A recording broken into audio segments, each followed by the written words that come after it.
Après la double confrontation, République démocratique du Congo-Madagascar, comptant pour les 3e et 4e journées des éliminatoires à la Coupe du Monde Qatar 2022, l'heure est au bilan. Pour ce faire, ce mardi 12 octobre, une séance de travail tripartite entre le ministre des Sports et Loisirs, Serge Mkondé, la Fédération congolaise de football association et le staff technique des Léopards de la RDC, passé en revue les 2 dernières sorties de l'équipe nationale A. C'est le point majeur traité lors de cette rencontre. Nous avons répondu à l'invitation de son excellence, monsieur le ministre.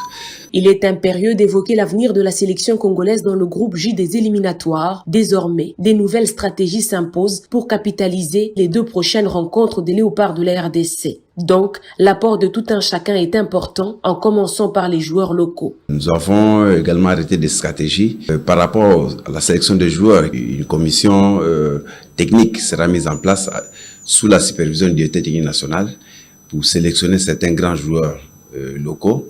Parce que son excellence a dit que nous avons l'un des meilleurs championnats et il est incompréhensible qu'on ne puisse pas retrouver les meilleurs joueurs de ce championnat de la sélection nationale. De cette réunion, il ressort que désormais, Hector Raoul Cooper, sélectionneur des Léopards, aura une résidence en République démocratique du Congo et un moyen de déplacement, question de lui permettre de garder un œil sur les joueurs locaux. Belge Sitoatala, secrétaire de la FECOFA. Il voyage déjà demain et par rapport à cela, il va rentrer entre le 20 et le 25.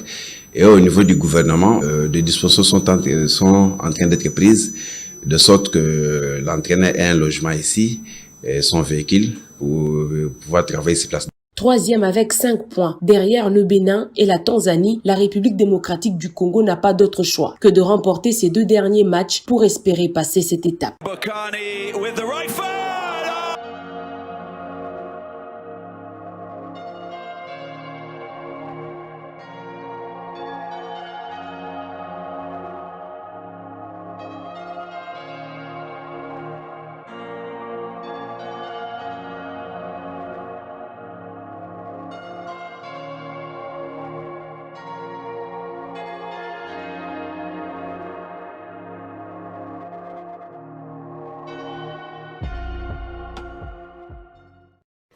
C'est un dénouement qui a eu finalement lieu au cours d'une réunion qui aura permis de fixer un dernier détail.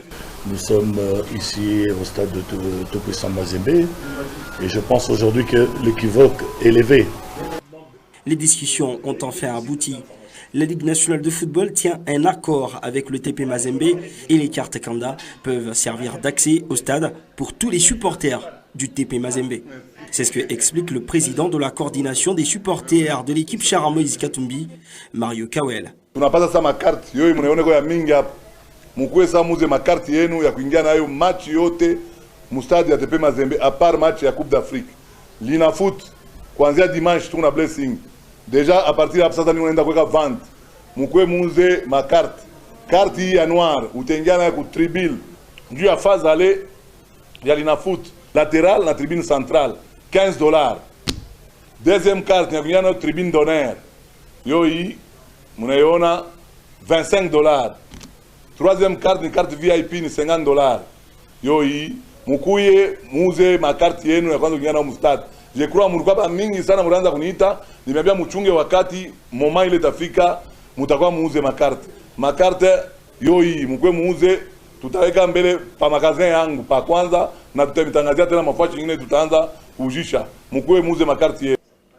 Eugène Kabungoy, vice-président de la Ligue nationale de football, ne s'est pas empêché d'afficher sa satisfaction. Personnellement, je ne suis pas surpris. C'est une très bonne initiative parce que le souhait de tous les Congolais, c'est de voir notre football se développer. Et je crois que le souhait de l'organisateur qui est la Linafoot que nous sommes, c'est de voir nos équipes dans le prochain mois, les prochaines années, qui puissent prendre les choses en main. C'est-à-dire, ça nous ferait plaisir de voir aujourd'hui, quand il y a un match de Dalina Foot, les TP Mazembe, qui a déjà l'habitude de le faire au niveau de la compétition africaine, d'organiser le match, de recevoir l'équipe visiteuse, l'organisation de la rencontre. Cette cérémonie officielle entre l'initiateur de la carte Kanda, Bob Makandalele, la Ligue nationale de football et le TP Mazembe lève tous les déficits de communication et les zones d'ombre autour de ce système d'accès au stade.